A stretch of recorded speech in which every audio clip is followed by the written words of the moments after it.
আসসালামু আলাইকুম।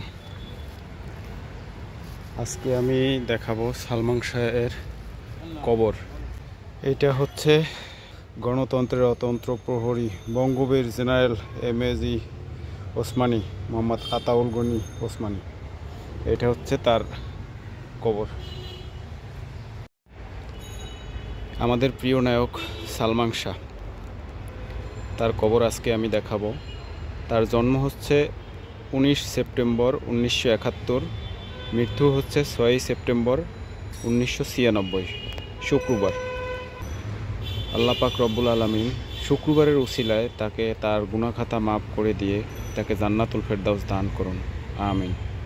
আর এই যে পাশে দেখতে পাচ্ছেন, এই যে এটা হচ্ছে সালমান শাহ এর কবর।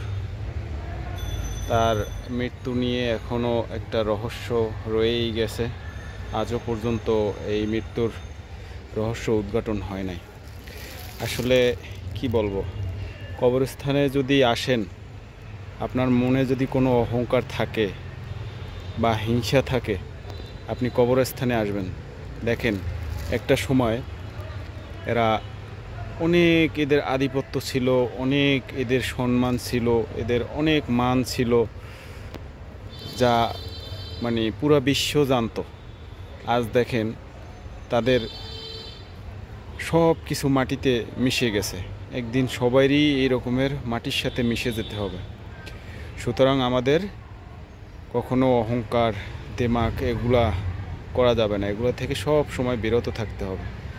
আল্লাহ পাক রব্বুল আলামিন আমাদের এই অহংকার থেকে মুক্ত করুক। যত ধ্বংসাত্মকমূলক কাজ আছে সেগুলো থেকে আমাদের মুক্ত করুক। আমাদের মনে যদি কখনো অহংকার তৈরি হয়, আমি মনে করি তাদের একবার কবরস্থানে গিয়ে ঘুরে আসা উচিত। দেখেন আজকে এই মানুষগুলা, এই যারা এইখানে যতগুলো কবর দেখতেছেন, সমস্ত কবর একসময় এরা খুব প্রভাবশালী এবং আধিপত্য ছিল এদের। আজকে তারা মাটির সাথে মিশে গেছে। সুতরাং এই কবর দেখে আমাদের সব সময় স্মরণ করা উচিত আমরাও এক সময় এই কবরের সাথে মিশে যাব।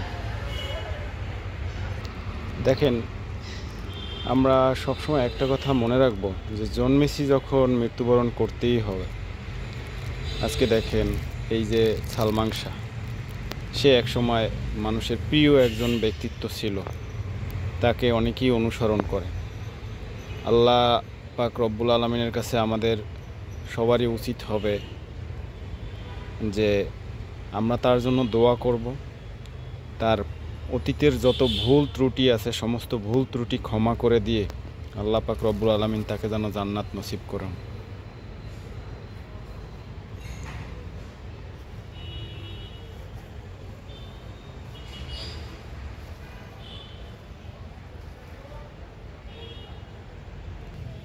আমার যখন মনের ভিতরে কখনো হিংসা বা এই ধরনের কোনো তৈরি হয়, তখন আমি কবরস্থানের কথা মনে করি, কবরস্থানে চলে যাই, কবরস্থানে গিয়ে একটু ঘুরে আসি যে আল্লাহ, আমার মন থেকে তুমি হিংসা বিদ্বেষ দূর করে দাও।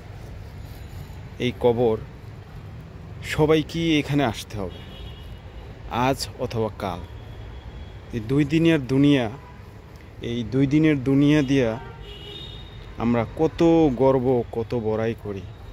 কি দরকার এই গর্ব করা, বড়াই করা? দেখেন এই যে কবর, আপনাদের কি মনে হয় যে সারা জীবন আমরা কখনোই না, আসতে হবে। আল্লাহ আমাদেরকে সঠিক জ্ঞান দান করুন, আমাদের বোঝার তৌফিক দান করুন, আমরা যাতে 5 ওয়াক্ত নামাজ পড়তে পারি, আল্লাহর পথে চলতে পারি, আল্লাহর কথা মতো, নবী রাসূলের নির্দেশ মতো চলতে পারি। আল্লাহ আমাদের সেই তৌফিক দান করুন, আমিন।